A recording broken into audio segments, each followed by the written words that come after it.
नमः सिद्धेभ्यः। ॐ नमः सिद्धेभ्यः। मंगलम भगवान वीरो मंगलम गौतमो गणी मंगलम कुंदकुंदार्यो जैन धर्मोस्तु मंगलम विश्वधर्मोस्तु मंगलम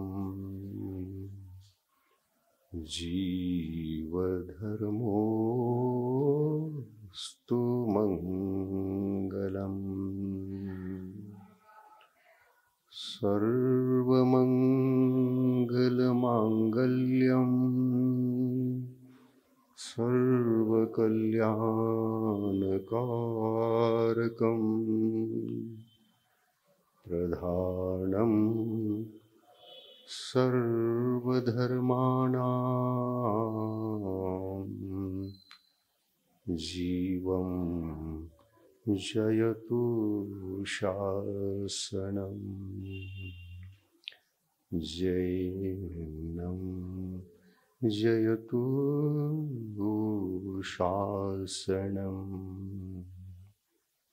बोली पंच परमेष्टि भगवान की, अहिंसा परमो धर्म की, संत शिरोमणि आचार्य गुरुवर श्री विद्यासागर जी महाराज की, आचार्य प्रवर श्री समय सागर जी महाराज की,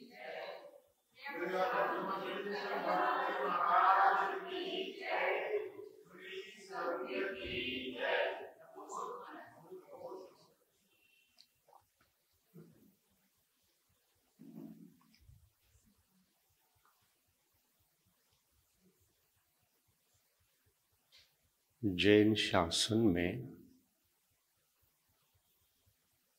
और जैन परंपरा में जितने भी इतिहास में हमारे महापुरुष हुए हैं और गुरुजन हुए हैं,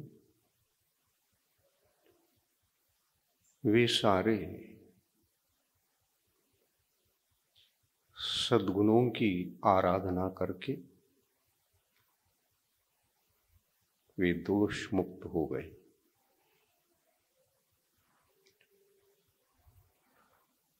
उनको अपूर्व शांति और सुख की उपलब्धि हुई।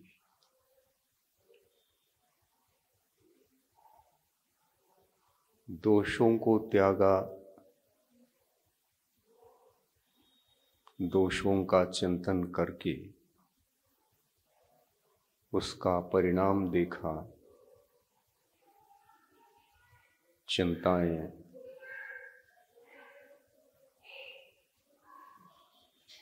दोषों में हुआ करती हैं,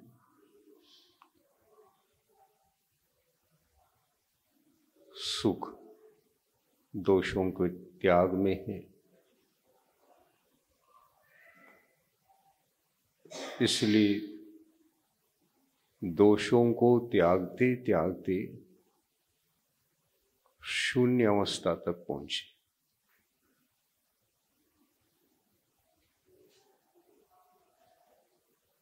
अवस्था दोषों की जब शून्य अवस्था हो जाती है तो यह आत्मा परमात्मा बन जाता है।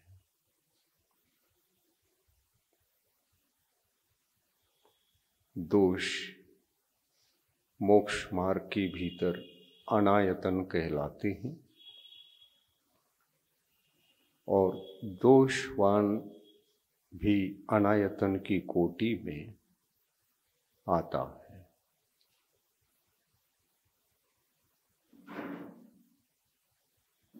दोष और गुण ये दो ही केवल हमारे द्वारा जानने योग्य हैं।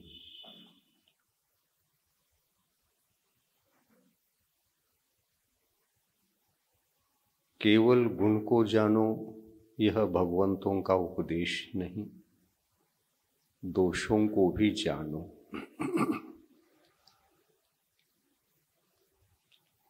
भोजन को भी जानो तो जहर को भी जानो,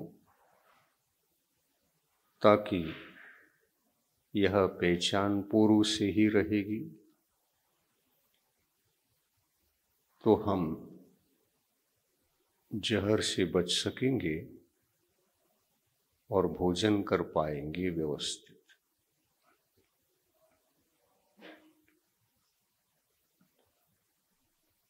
और हम अपने जीवन में यही करते हैं। क्या करते हैं? जो हमारे लिए इष्ट है उसका सेवन करते हैं, अनिष्ट अनिष्ट को रोकते, इसको मत परोसो, हम इसको आज नहीं खाएंगे। हमने चिंतन किया है, हमको ज्ञान आया है, हमको पता चल गया है कि ये स्वास्थ्य के लिए नुकसानदायी है, तो हम इसको छोड़ रहे हैं। हमको किसी ने समझाया नहीं, हमने अपने अनुभव से देखा। जब से इस वस्तु को मैं खा रहा हूं तब से अस्वस्थ ही रहा हूं और आगे भी खाऊंगा, सेवन करूंगा, अस्वस्थ ही रहूंगा।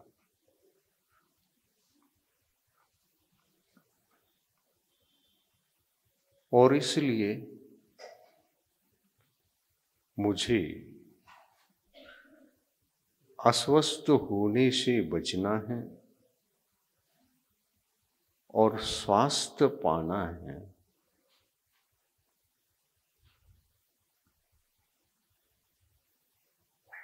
स्वस्थ भोजन स्वस्थ औषधि की तरह होता है। स्वस्थ भोजन स्वस्थ औषधि की तरह होता है और औषधि रोग मुक्ति का उपाय। वैसे ही शाश्वत सुख, आत्मिक सुख, परमार्थ सुख, इंद्रिय सुख, पारलौकिक सुख, अतीन्द्रिय सुख, पारलौकिक सुख, इसको जानना बहुत आवश्यक है। क्योंकि उसके सामने जिसके पीछे हम भागते रहे हैं वो भी सुख था, अनादिकाल से अपने पीछे रहा है, उसी के पीछे भाग रहे हैं। यह सुख और इस सुख के क्रियाकलाप हमारे द्वारा सदा ही संपन्न होते रहे हैं।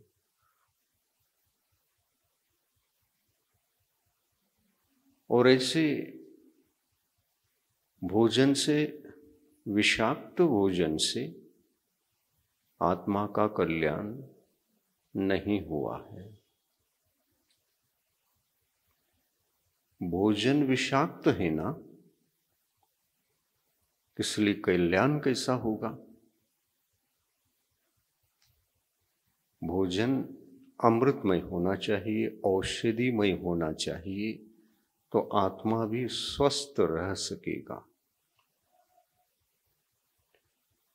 दोषयुक्त भोजन और निर्दोष भोजन जैसे भोजन के दो प्रकार हैं, उसी प्रकार जो आत्मा का भोजन होता है वह भी दो प्रकार का है। जिनवाणी भगवंतों की वाणी है और उस जिनवाणी को हम माँ, माता, सरस्वती कह करके पुकारते हैं। ये माता सकल भव जीव मात्र के लिए करुणामयी माता है। भव्य जीव क्योंकि माता से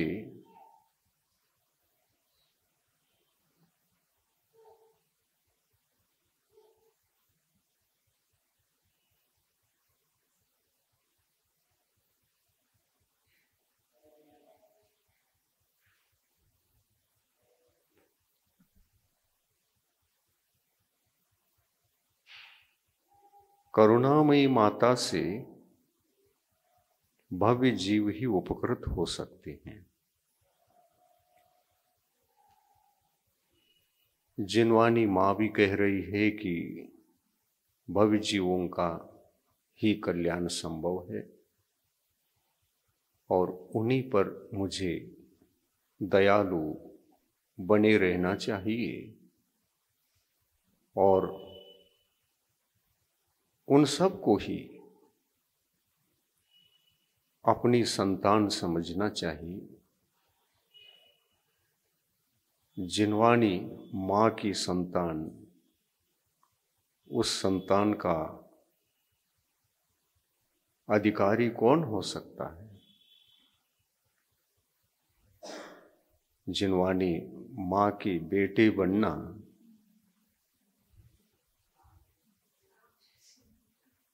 ये भव्य जीवों को भी हर किसी को संभव नहीं है ना। जिनवानी माँ के बेटे बनने का अवसर पाना चाहो तो बहुत सारे निमित्त मिलेंगे, बहुत सारे अवसर भी प्राप्त होंगे, परंतु हमको जीने का यह जो जीवन विधि है उसमें जागृत है ठीक, अजागरण का जीवन जी रहे हो तो वह अवसर प्राप्त ही नहीं होगा। हमको सजग रहना चाहिए। सजगता के बिना आत्मा का कल्याण, आत्मा का हित, आत्म सुख की उपलब्धि कदापि संभव नहीं।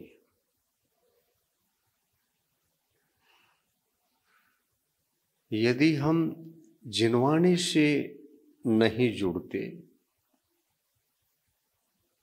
और अपने जीवन को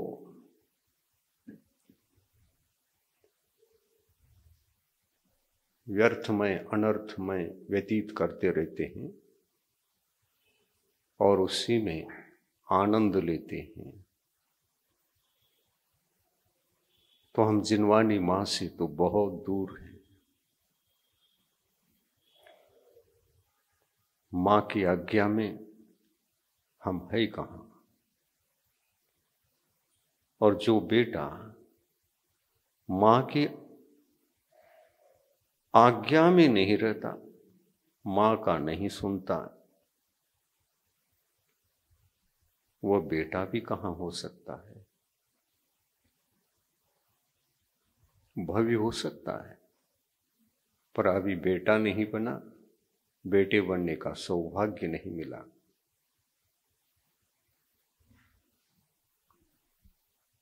आज हमें ये समझना है जिनेंद्र भगवान ने ये कहा था, हे भव जीवों, तुम गुणों की उपासना करो और दोषों को त्यागते जाओ। दोष से बचो और दोषवानों से बचो, क्योंकि दोषवान अनायतन होता है और दोष भी अनायतन हुआ करते हैं। टोटल बात ये थी कि अनायतन से बचो, क्योंकि वे कल्याण के स्थान नहीं हो सकते, सुख के मार्ग नहीं हो सकते। स्वयं दोष दुख देता है, सुख कहां से देगा। दुख हिंसाजनक है। दुख से सदा ही संसारी प्राणी पीड़ा का अनुभव करता है, चिंतित होता है। उसके सामने अनेकों समस्याएं खड़ी रहती हैं हमेशा। दोष को त्यागो, गुण को ग्रहण करो। दोषों में मजा मत लो। यहां कुछ दोषों को देखा, उन दोषों को दूसरे के सामने चर्चा की। इसमें भटके हुए भव जीवों को सुख भी मिलता है, उसमें आनंद लेता है। गुणों को नहीं खोजते, दोष खोजते हैं। उनके प्रचार प्रसार करने में सुख मिलता है, उस सुख को लूटते रहते। ऐसे जीवों को भगवंतों ने कहा कि वो नीच गोत्र का बंद करते हैं और नरकगामी होते हैं, क्योंकि बहुत जोर के साथ आनंद माना। नरकों में एक देव होता है जो नारकी जीवों को दुख देता है। उनका नाम आप जानते हैं, असुर कुमार। देव होकर नरक में रहता है।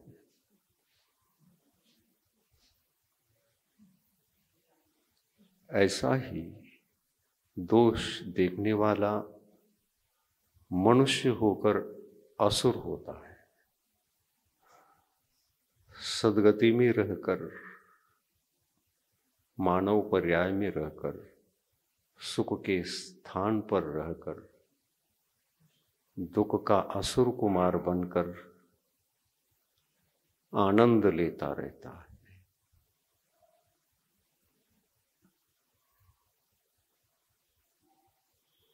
और स्वयं को बड़ा समझता है।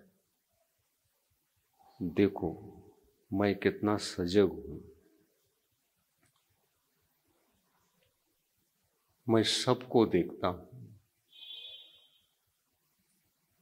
सबके पास की बुराई इकट्ठा करके दुनिया के सामने पेश करता हूं। ताली तो बजाओ तुम।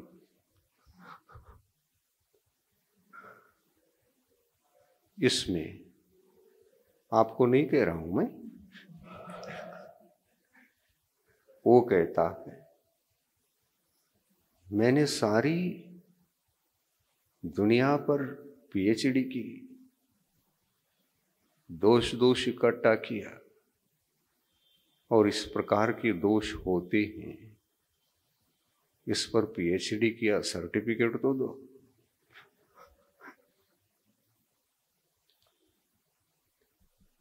ऐसे जीव होते हैं कि नहीं होते?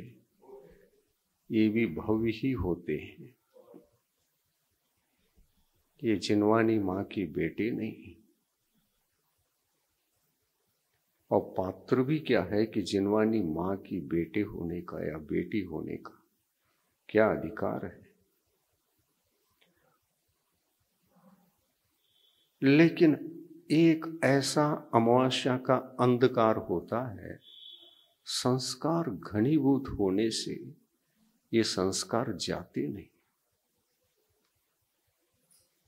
समाप्त करना चाहे तो भी उसका पुरुषार्थ कम पड़ता है और पुरुषार्थ को भी भूल जाता है। इतना मतलब अंधकार का जीवन यद्यपि ठीक नहीं है, ये तो नरक का रास्ता है, असुर कुमार पर्याय में जन्म लेने का रास्ता है, सब पता है। पर उसमें जो सुख मिलता है ना, उसमें सब कुछ भूल जाता है। शराब पीने वाला व्यक्ति को देखो, शराब पी लेता है तो ही वो सुखी रह सकता है, अन्यथा वह दूध पिएगा दुखी होगा। कहता है दूध पीने से मुझे कोई मजा नहीं आया। इसको कहते हैं संस्कार। जिन्होंने जहर ही जहर पिया है और जहर काया के रग रग में पहुंचकर वह जीवन बन चुका हो, जहर पीने पर भी व्यक्ति मरेगा नहीं, क्योंकि संपूर्ण शरीर उसी से बन चुका है। इसे कहते हैं घनीभूत संस्कार। ये संस्कार टूटते नहीं। हम स्वयं अपने जीवन में देखते हैं, उनको उसी में मजा आता है, उस पर ही पीएचडी करेगा वो, जिस पर करना नहीं चाहिए, जिससे समय का दुरुपयोग होता है, आत्मा असुर कुमार बनता है, नरक पहुंचता है, ये सब बातों को भूलकर करता ही रहता है। और स्वाभाविक रूप से इन क्रियाओं में, ऐसी प्रवृत्ति में वह ढलता कैसे कैसे कर बैठता है, ये उसको पता भी नहीं चलता। बार बार भूलता है, बार बार वहीं पहुंचता है, बार बार करने से देखिए, शराब बार बार पी लें तो व्यक्ति का शरीर जो है वो शराबमय बनता है।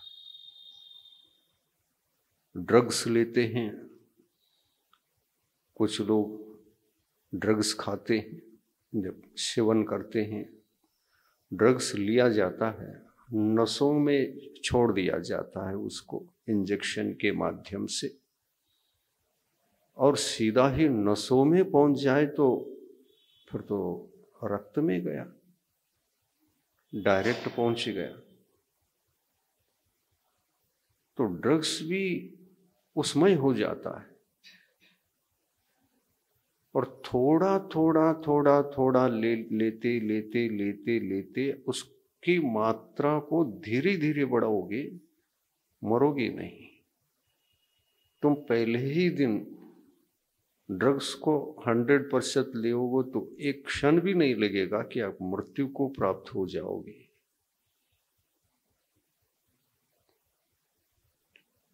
ड्रग्स ले लो, जहर ले लो, या कोई और मृत्यु के हेतुभूत वस्तु को ले लो, उसको धीरे धीरे लेओगे तो संस्कारित होता होता होता होता होता होता वो संस्कार घनीभूत होता है।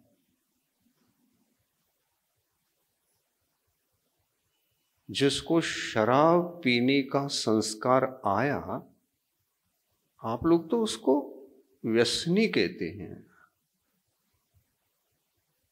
व्यसन क्या होता है मालूम है ना? व्यसन की परिभाषा पर्यायवाची शब्दों में अगर व्यसन के लिए एक शब्द दे दें, व्यसन का पर्यायवाची शब्द है आदत। लत भी कहते हैं हिंदी में। लत आदत एक ही बात है। लत यानी मुझे लत लग गया, यानी आदत पड़ गई। आदत पड़ गई और उस आदत के कारण से मैं वही हूं जो आदत है, जो आदत है मैं हूं। और लत अलग नहीं, मैं अलग नहीं।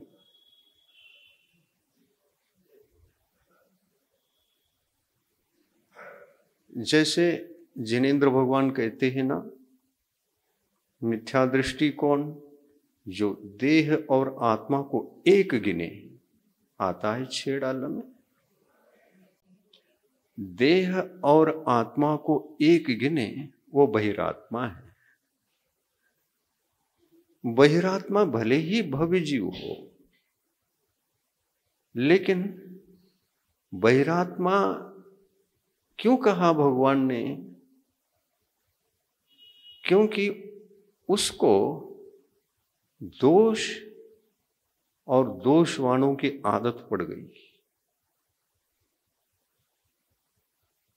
अनायतन की कोटि में चला गया और घनीभूत संस्कार को संग्रह करके वो अमावस्या का अंधकार बना। क्या कहोगे इस अमावस्या के अंधकार को? कहीं थोड़ा सा भी प्रकाश किरण न सूरज का न चांद का। जहां सूरज और चांद कम या अधिकता में प्रकाश देने वाले, वो दोनों ही आकाश के नभोमंडल से लुप्त हो गए, तो धरती पर अंधकार छा जाता है। धरती पर अधिक से अधिक अंधकार को देखना चाहो तो अमावस्या के दिन ही देख सकते हैं।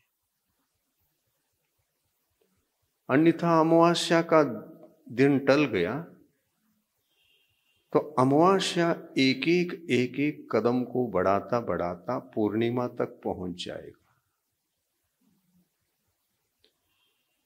अमावस्या प्रकाश रूप ढल जाता है 15 दिवस के बाद,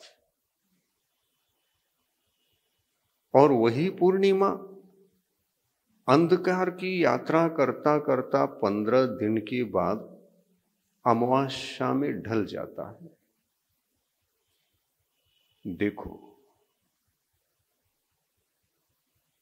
अंधकार क्या और प्रकाश क्या?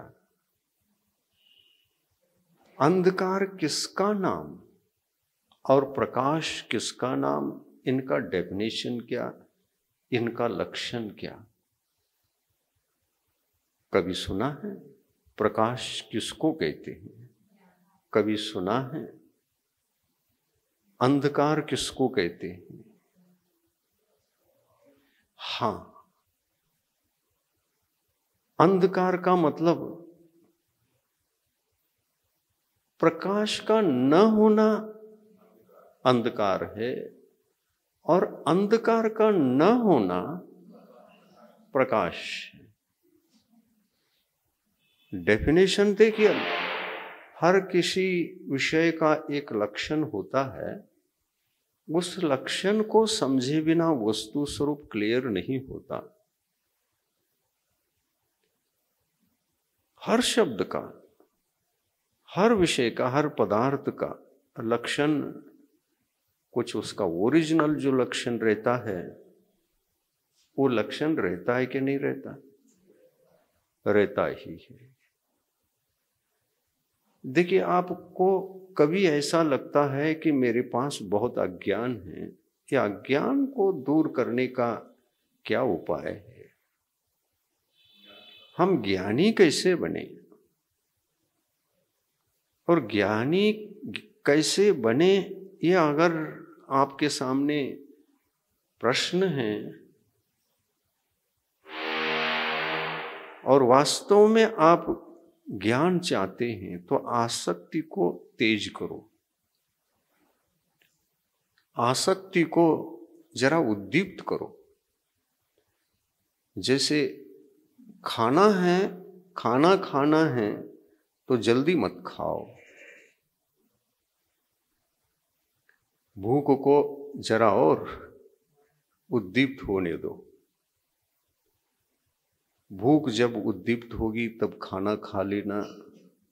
खाना, वो भोजन, हर वस्तु, हर पदार्थ आपको अमृत जैसा आभास होगा।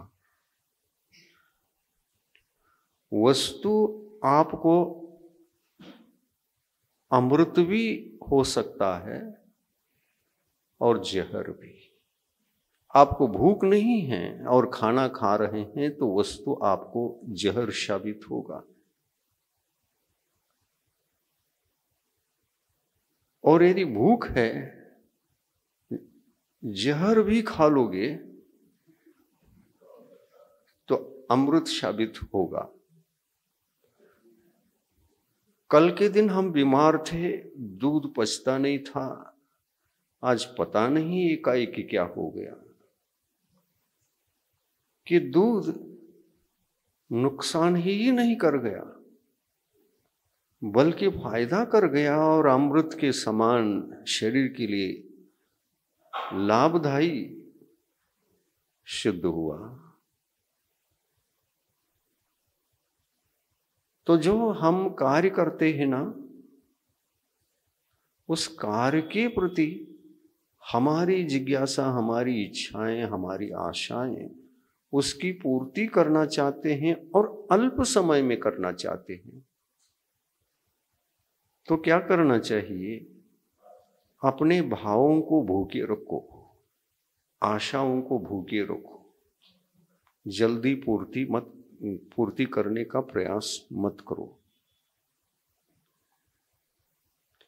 आशा कहती है जल्दी दो भोजन, और आज तक जल्दी जल्दी दिया है, जल्दी दो।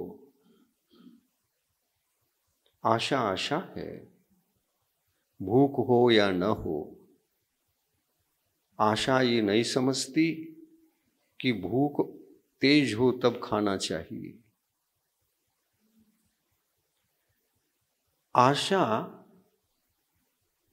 विषयों में जो रस होता है ना,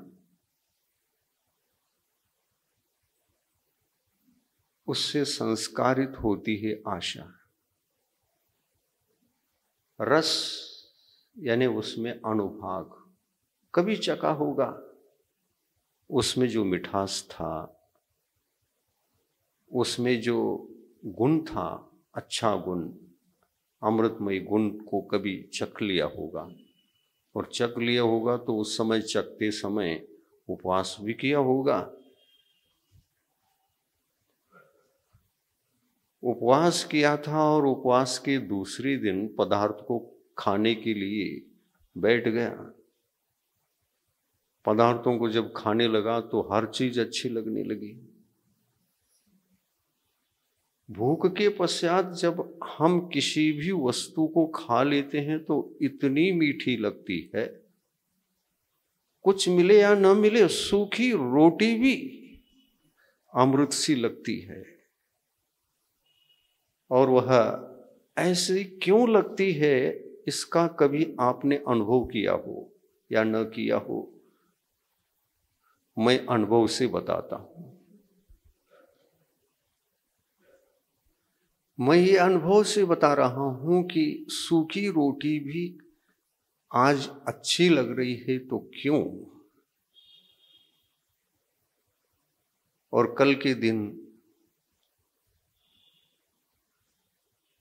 व्यंजन भी अच्छे नहीं लग रहे थे।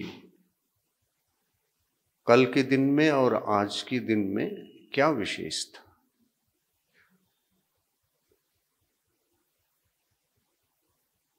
ये विशेषता नहीं कि आज आशा बहुत तेज है इसलिए रोटी अच्छी लग रही। हाँ, आशा उद्दीप्त है। खाने पीने के क्षेत्र में आशा से कुछ नहीं होता। हाँ, आशा आशा है, वह आशा भी किसी विषय वस्तु को न भोगता है, न खाता है, न पीता है। और ये आशा मन का विषय है। आशा उत्पन्न कहाँ होती? मन में। इंद्रियां वस्तुओं को भोगती हैं, लेकिन आशा ये इंद्रिय नहीं है ना, मन है, अनिंद्रिय है। ये अनिंद्रिय मन है। संस्कृत भाषा में इस मन को लिंग के अपेक्षा से नपुंसक लिंग में रखा है। आपको ज्ञात होगा, संस्कृत भाषा पढ़ी हो। मन यह शब्द किस लिंग में? मनस्स शब्द है, सकारांत है। और इसका प्रयोग विभक्ति प्रयोग जब चलाते हैं तब मनः मनांसि, मनः मन से मनांसि ऐसा चलता है। मनः स का लोप हो गया, स का ही विसर्ग बना और मनस्स था, स का विसर्ग बनने से मनः रह गया नपुंसक लिंग में। और व्याकरण की दृष्टि से जब शब्द ही नपुंसक है और मन के माध्यम से जो आशा प्रकट होकर वह विषयों को देखकर विषयों की आशा के आकाश में जीवन जी रही होती तो उसका अंत नहीं होता। खाता कुछ नहीं, स्वयं क्या भोगता? इंद्रियां तो भोग रही हैं। रसनेन्द्रिय रोटी खा रही, जो गुलाब जामुन खा रही, व्यंजन खा रही, सब खा रही। इंद्रियां भोगी हैं, मन भोगी नहीं है। केवल भोगों की आशा के विराट आकाश में जीते जीते अपने अंत को किसी को दिखा नहीं सकता, इतना विशाल है वो। कहा है महापुरुषों ने, दुनिया के किसी भी गर्त को आप ढाक सकते हो, लेकिन मन की आशा की इस गर्त को ढाक कर उसको संतुष्ट करना, इस धरती पर आज तक कोई महापुरुष नहीं हुए या भोगी नहीं हुआ। इसलिए आशा को, लोभ को, मोह को, इसको अनंत कहा है। जो अनंत होता है, मन को भी अनंत कहा, क्योंकि मन के माध्यम से जब आशा प्रकट होती है तो उसका कोई अंत नहीं। उस गड्ढे को भरोगे कैसे? गड्ढे के प्रकार भी तो हैं। एक गड्ढा संख्यात फुट गहरा है,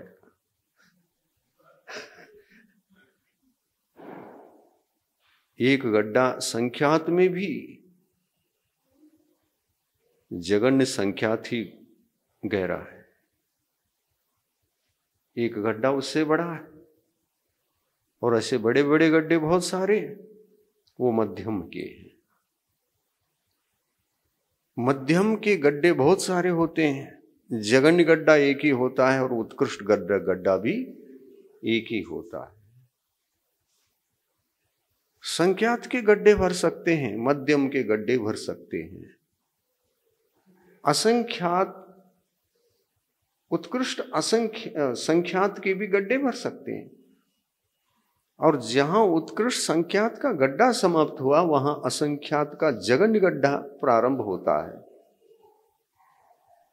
असंख्यात का जघन्य गड्ढा शुरू होता है, और जहां वो एक ही होता है, असंख्यात के अपेक्षा से सबसे छोटा, संख्यात के अपेक्षा से सबसे बड़ा। आप सोचिए, ये सिद्धांत का विषय है, और इसको भी जब हम बताते रहते हैं तो ध्यान दिया करो, सिद्धांत का भी नॉलेज अच्छी तरह से हो सके। संख्यात के गड्ढे तीन ही प्रकार के होते हैं। जैसे संख्यात के गड्ढे तीन प्रकार होते हैं, असंख्यात के गड्ढे भी तीन प्रकार के होते हैं। और संख्या तीन ही प्रकार की है, और ज्यादा से ज्यादा कहो चार भेद बन जाएंगे, क्योंकि एक ऐसा गड्ढा भी है जिसके लिए हम अंत नहीं पा सकते। वो अक्षय अनंत फूट की गड्ढा है। जहां अक्षय शब्द जुड़ जाता है, उसका कोई न आदि होता है, न कोई मध्य की पहचान हो सकती है, और न ही अंत की पहचान मिल सकती है। जाते रहो, जाते रहो, जाते रहो, खोजो अक्षय अनंत कैसा होता है, उसका आदि खोजो, मध्य खोजो, अंत खोजो। उसका आदि है ही नहीं, खोजने के लिए कैसे जाओगे? जिसका आदि ही नहीं, उसका अंत हुआ करता है क्या? आदि है तो मध्य भी है, और मध्य है तो अंत भी है। तो देखिए, भगवंतों ने ऐसी संख्या को भी बता दिया है, भव्य जीवों को उनके सामने रखा है।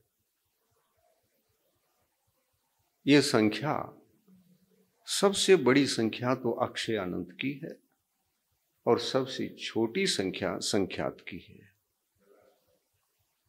और उसमें भी, संख्यात में भी फिर कैटेगरी किया, तीन तीन कैटेगरी, जघन्य, मध्यम, उत्कृष्ट। कहा है भगवंतों ने, एक भव्य जीव अंधकार से बाहर आया, अपने सारे संस्कारों को गिरा के, जो हमारे शरीर के लिए रक्तगत बने थे, उनको मिटाया। कैसे? पहले तो उनको त्यागा, पहले उनको त्याग कर दिया, और एकाएक ही नहीं त्यागा, धीरे धीरे त्यागा। कोई वस्तु खाते खाते खाते खाते हमारा रक्त बन जाता है, प्राण बन जाता है, तो धीरे धीरे ही बना है ना। और उस जहर को उतरकर पुनः वापस पूर्व पर्याय में, पूर्व रूप में आप सुखमय जीवन जीने की आशा से पूर्व पर्याय में आना चाहते हैं, तो इसकी यात्रा एकाएक ही संभव नहीं है। फिर धीरे धीरे औषधि लेनी पड़ेगी, स्टेप बाय स्टेप, और संकल्प के साथ। रुचि हो तो तुम ठीक हो पाओगे, अन्यथा नरक के द्वार तो हैं।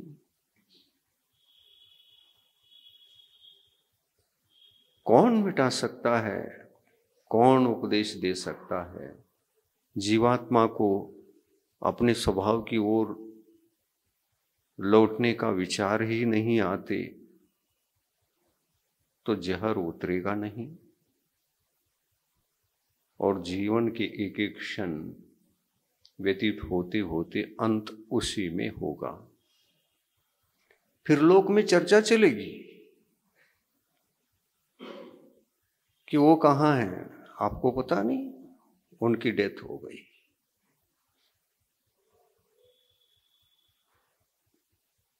उन्होंने कहा कि अच्छा है,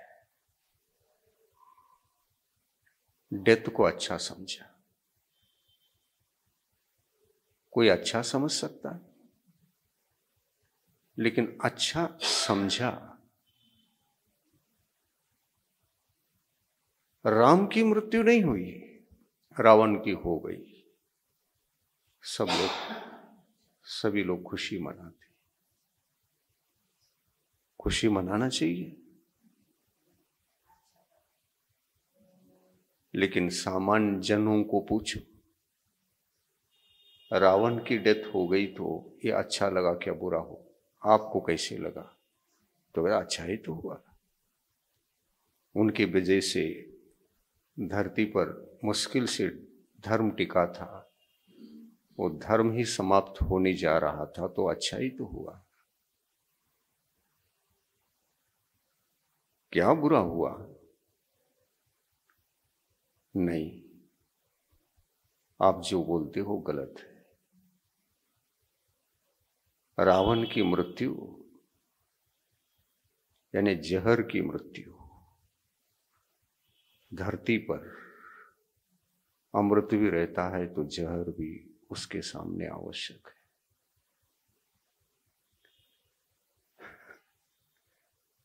उसके सामने जहर भी आवश्यक है। जहर रहित या अमृत रहित धरती कभी हुई है? दोनों रहते हैं, दोनों का अस्तित्व ही धरती है। धरती का लक्षण तुम बांधोगे, बनाओगे, क्या केवल अमृत से बना सकते हो? नहीं। धरती है तो उसका लक्षण जहर भी होगा तो अमृत भी होगा। और देखिए, ये विश्व कभी महान पुरुषों से भरा हुआ कभी रहा है? महान पुरुषों से भरा हुआ हो ऐसा कोई इतिहास में एक दिन भी, एक क्षण के लिए भी, एक समय के लिए भी घटना घटी हो, ऐसा रहा है? सब महान पुरुष थे। कोई तीर्थंकर थे, कोई सामान्य केवली थे, मनःपरे ज्ञानी, अवधि ज्ञानी, श्रुत केवली, महान महान दिगंबर साधु थे। सब वही वही वही वही वही वही थे, श्रावक थे ही नहीं।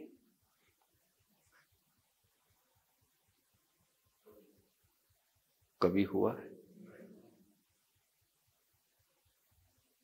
भगवान बता रहे हैं कि 3 कम 9 करोड़ से न एक कम न एक कोई ज्यादा इस धरती पर महान पुरुष होते ही नहीं। न एक कम होता है और न एक अधिक होता है। 3 कम 9 करोड़। 9 करोड़ को 3 मिलाओगे तो 9 करोड़ पूरी हो जाएंगे, लेकिन ये संभव नहीं। वो 3 ही लोग दीक्षा लेने के तैयार नहीं हो पाते कि यहां वही 3 कम 9 करोड़ है, तुम तैयार हो जाओ 3। ये निसर्ग का नियम है, मेरी आज्ञा का उल्लंघन करोगे तुम्हारी ताकत भी क्या है। प्रकृति अपने आप में एक संविधान है। निसर्ग के नियम, संविधान के नियम कहलाते हैं। स्वयं निसर्ग अपने नियम से जी रहा है। इस दुनिया के जितने भी वस्तु दिखती हैं वो निसर्ग नियम से बंधी हुई है। आप मनुष्य हैं, क्यों हैं? निसर्ग से पूछो। निसर्ग कहता है, संविधान में लिखा है, तुमको पता नहीं क्या? निसर्ग के ये संविधान है, संविधान में लिखा हुआ है, तुमको शायद पता ना हो। निसर्ग कहता है कि इस संसार में 4 ही गति है, और तुम पूछते हो कि मैं मनुष्य क्यों? तुम मनुष्य नहीं रहोगे तो क्या रहोगे? संविधान में ये लिखा है, निसर्ग का वह संविधान है कि गति 4 ही हैं, न 5, न 4, न 3, न 1। 4 है तो 4 है। इन निसर्ग के नियमों को हम निसर्ग के नियम कहें या किसी ने व्यवस्था बनाया है?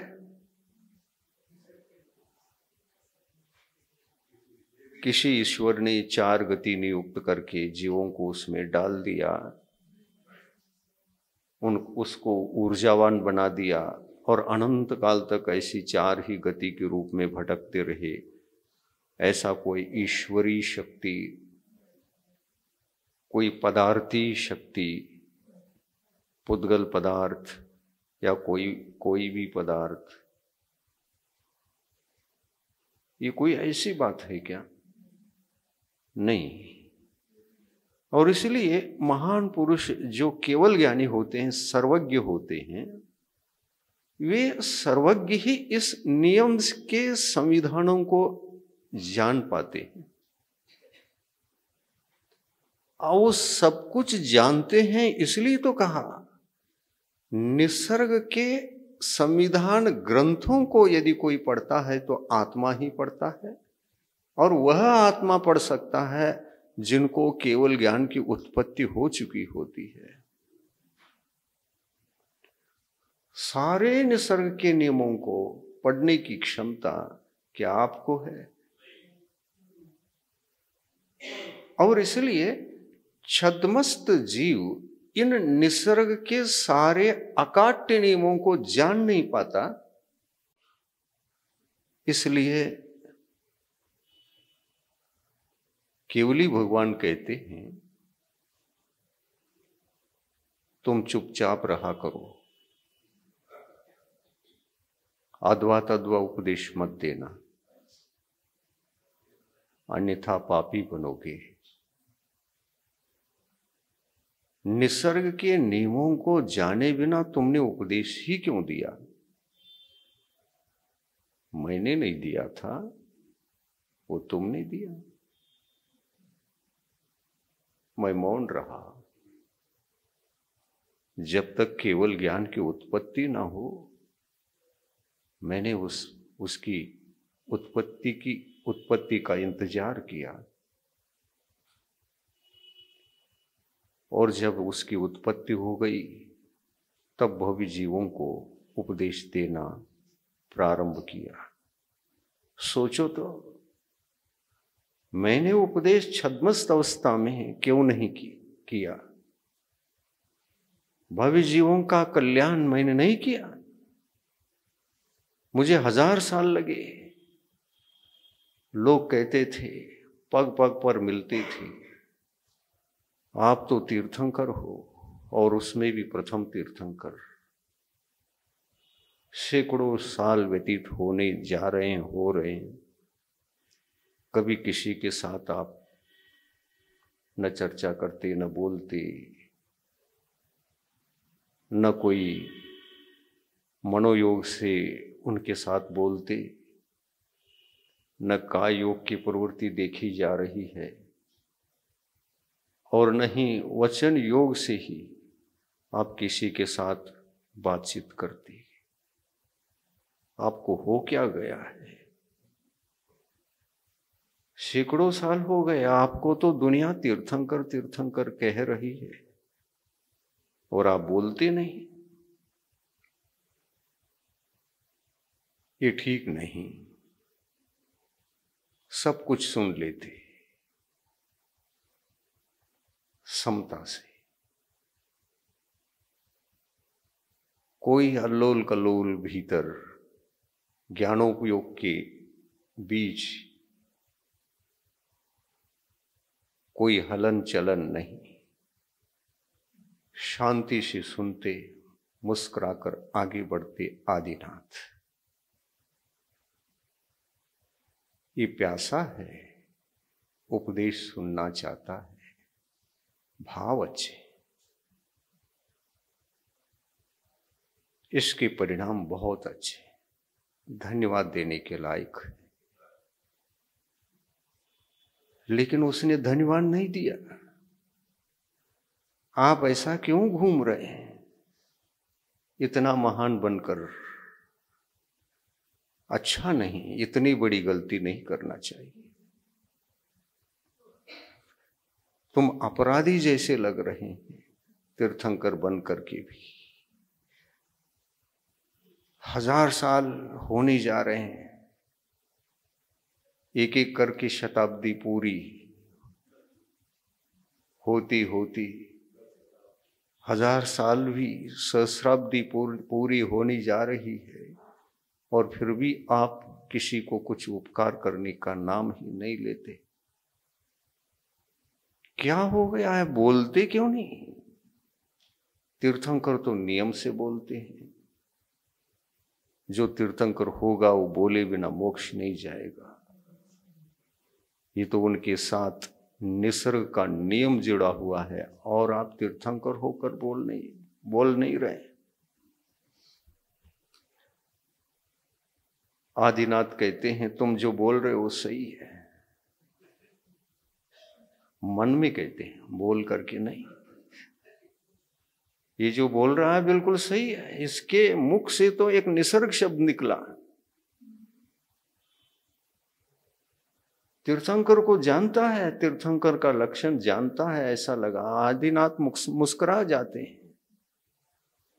अरे जानबूझकर अज्ञानी है, मुझे नहीं समझ पा रहा है, लेकिन ये कह रहा है तीर्थंकर नियम से बोलते, महान होते हैं, सबका कल्याण करते हैं और मोक्ष चले जाते हैं। सब पता है इसको, कहीं से सुना होगा, लेकिन चिंतन नहीं है। लेकिन चिंतन नहीं है और चिंतन न होने के कारण से इसको कुछ विकल्प हो रहे हैं। इसको कुछ मन में शंका संशय भी हो रहा है कि ये आखिर तीर्थंकर है या नहीं, क्योंकि बोल नहीं रहे हैं। और तीर्थंकर जो होते वो बोलते हैं। अन्य सामान्य केवली, अन्य महान संत बोले या न बोले, वे तो मोक्ष केवली होकर के भी चले गए, मुक्त हो गए संसार से। दूसरे के साथ न बोलने का नियम नहीं बनता, लेकिन तीर्थंकरों के साथ नियम बनता है। तीर्थंकर उपदेश दे करके ही मोक्ष जाते हैं, और इतना उसको पता था कि दे करके ही जाते हैं, और ये तो दे नहीं रहे। संदेह होता है कि शायद ये तीर्थंकर नहीं।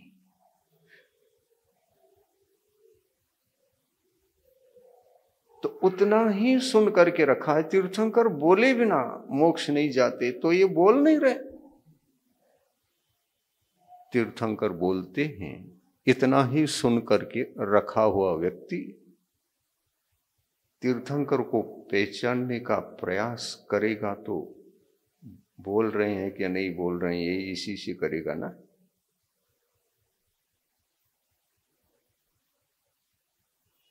अधूरा ज्ञान पूरा नहीं सुना है ना। अधूरा ज्ञान छद्मस्त का ज्ञान।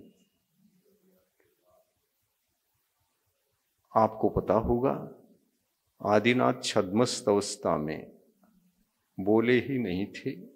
आदिनाथ ही क्या, इस धरती पर अनंत तीर्थंकर हुए, छद्मस्त अवस्था में नहीं बोले।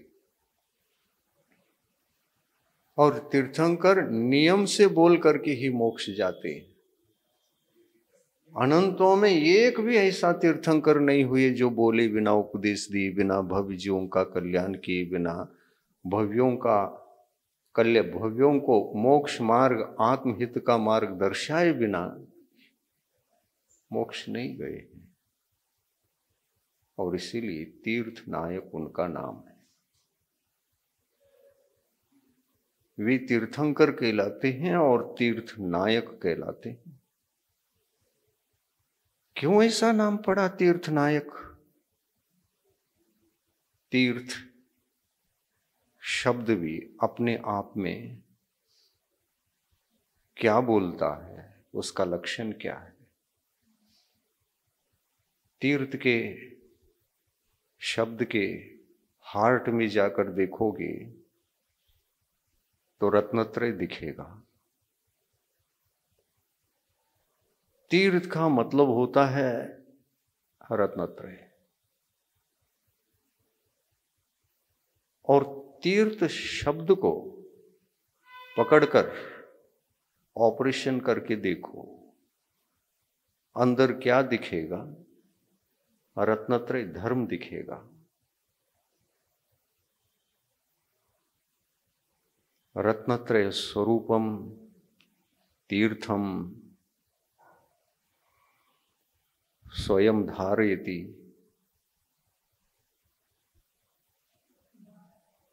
तथा परान अपि धारयितुम उपदेशम ददाति। असौ तीर्थंकर। जो स्वयं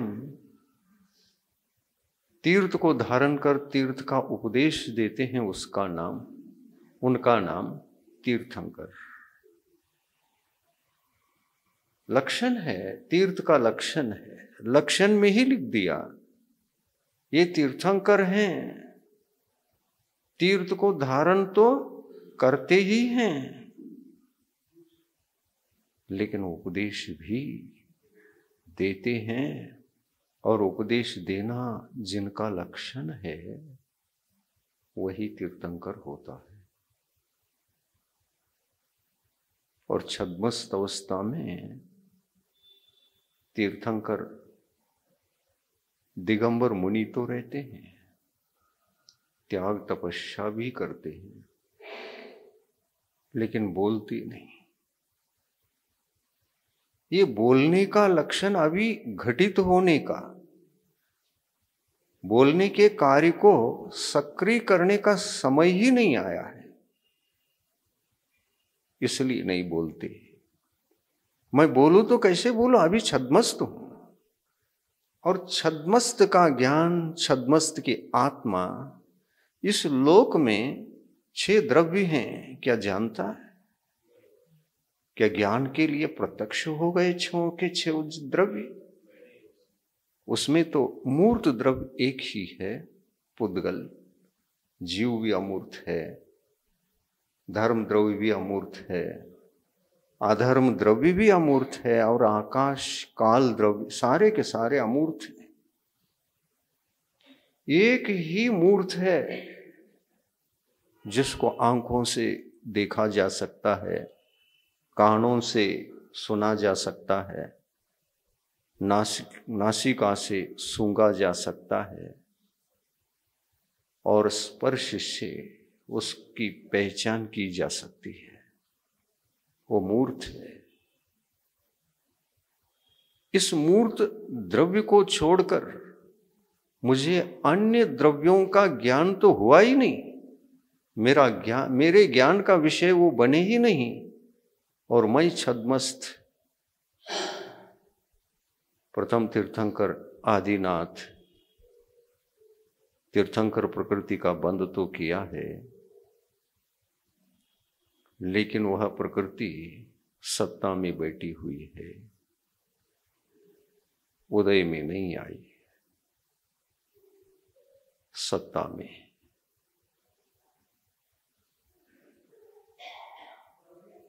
रात के बाद दिन आता है और दिन के बाद रात्रि का भी प्रवेश होता। अभी तो आदिनाथ कहते हैं, अभी तो मैं रात का जीवन जी रहा हूं, अभी सूरज तो मेरे गर्भ में है, केवल ज्ञान गर्भ में बैठा हुआ है, सत्ता में है।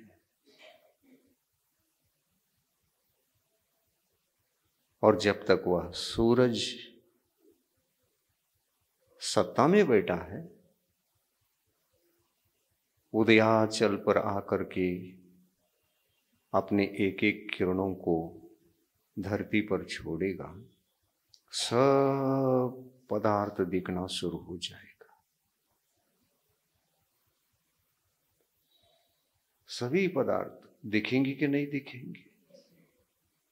जब केवल ज्ञान सत्ता में होता है और उदयाचल पर आ रहा होता है, आने से पहले ही कुछ लक्षण प्रकट होते हैं, वो लक्षण तक प्रकट नहीं हुई हैं।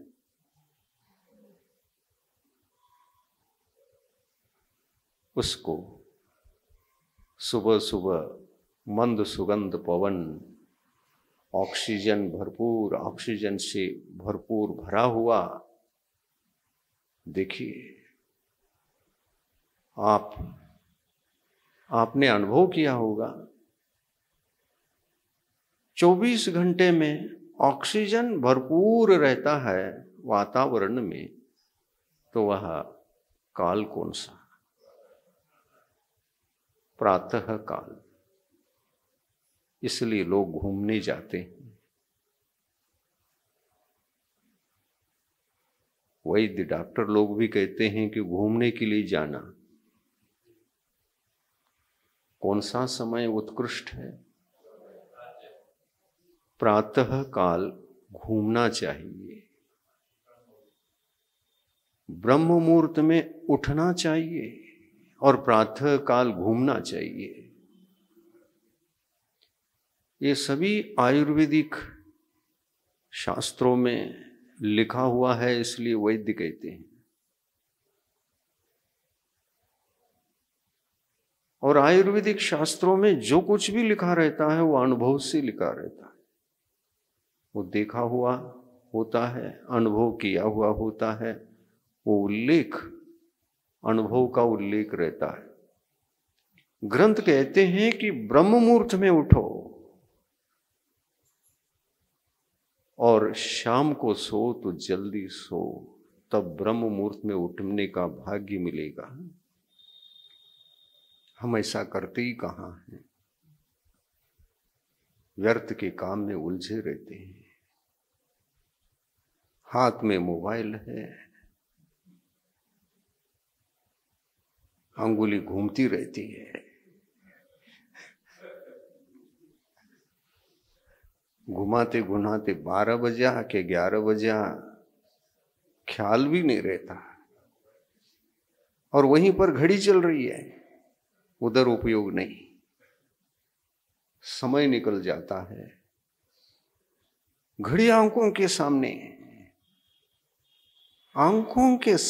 घड़ी नहीं दिख रही, समय नहीं दिख रहा है, समय भाग रहा है, भाग गया। जहां 9, 9:30 बजे, 10 बजे शयन करना चाहिए था, वहां 12 बजे शयन कर गए। घड़ी की ओर दृष्टि गई तो चौंके, अरे आज तो 12 ही बज गया।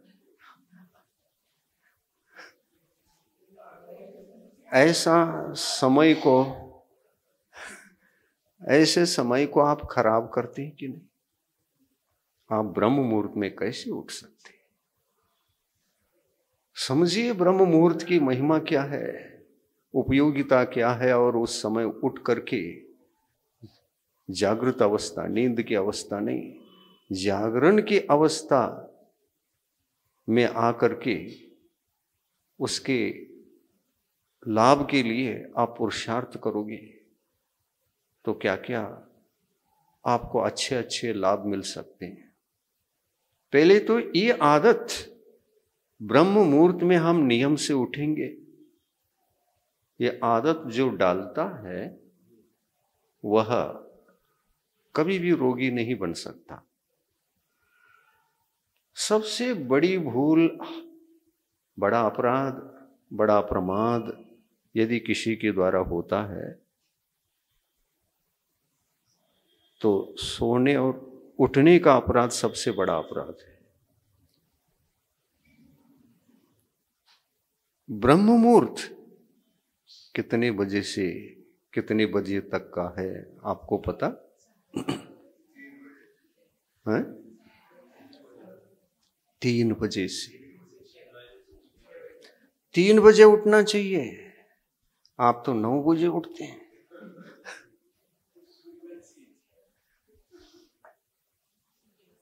ठीक नहीं, 3 बजे उठना चाहिए और ये 3 बजे प्रारंभ होता है और ये ऑक्सीजन भरपूर रहता है निसर्ग में, उसका सेवन करने का अवसर ब्रह्म मुहूर्त पर उठने वालों को ही है। सोए हुए लोगों को कार्बन मिलता रहता है।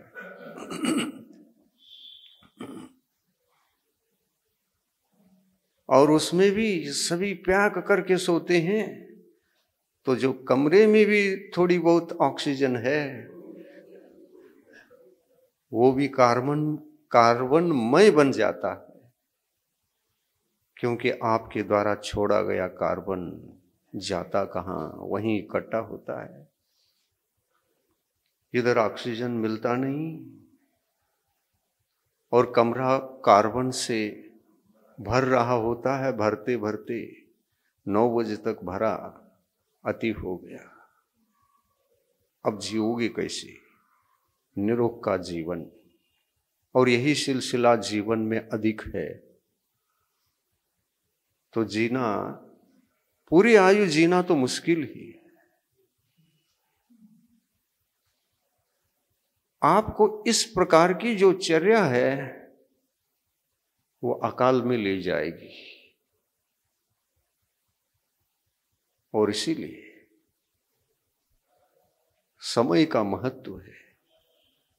9:30 बजे सो जाओ और 3 बजे उठ जाओ। अगर बीमार से पीड़ित हो, ठीक होना चाहते हो तो अपने देह पर दया करो, जिंदगी को, जीवन को अभयदान दो, चिंतन करो और चिंतन को चर्या में साकार करो।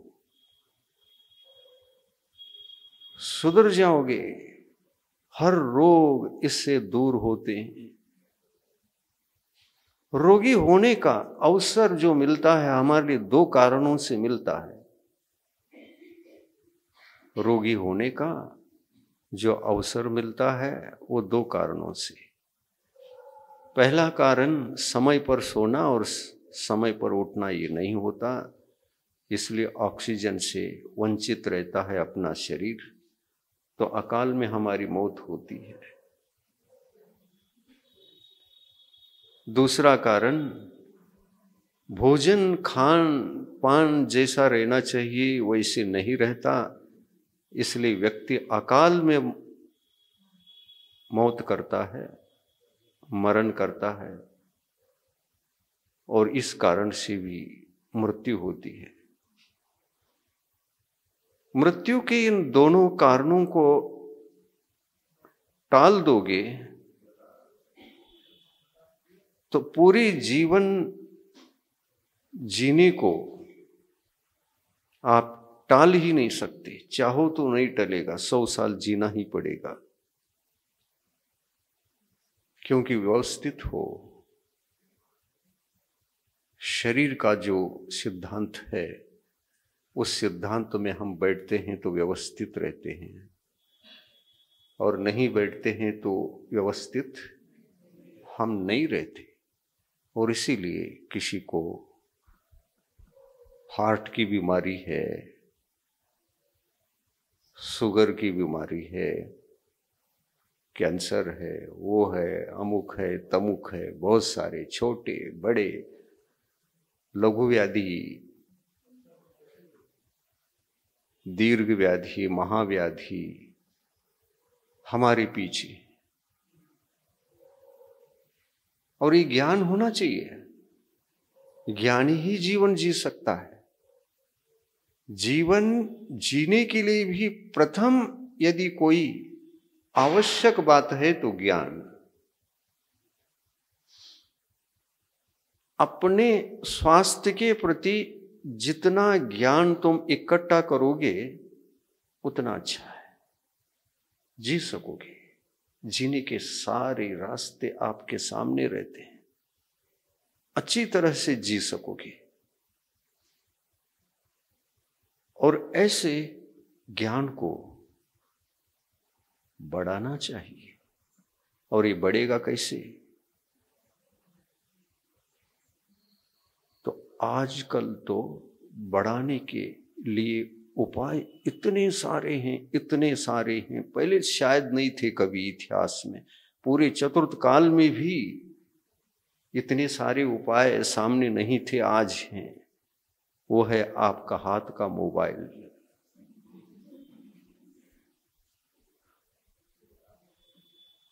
वो जहर भी है तो अमृत भी है।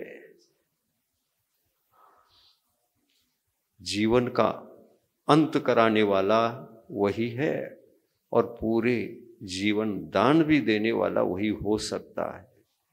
उसमें देखो तो क्या देखो, उसमें देखो तो आयुर्वेदिक ज्ञान को, शरीर की सिद्धांत को, शरीर को स्वस्थ रखकर जीवन जीने के उपायों को, उन्हीं को ज्यादा देखोगे तो स्वयं वैद्य बन जाओगे। इतना सारा मटेरियल है, समय निकालना पड़ता है कि नहीं? कितने सारे यूट्यूब्स हैं। हाँ, समय हो गया। हाँ,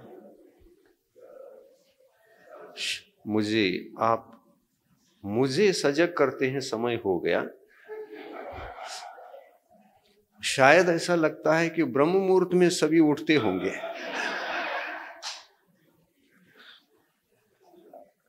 इसलिए आप जल्दी कर रहे हैं।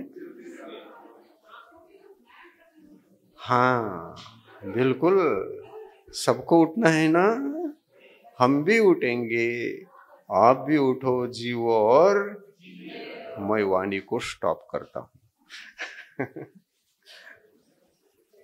प्रभु देव तुम्हारा मुख से निश्रित जो शीतल वाणी, जग जन मन के मल को धोती, अतः कहाती जिन वाणी।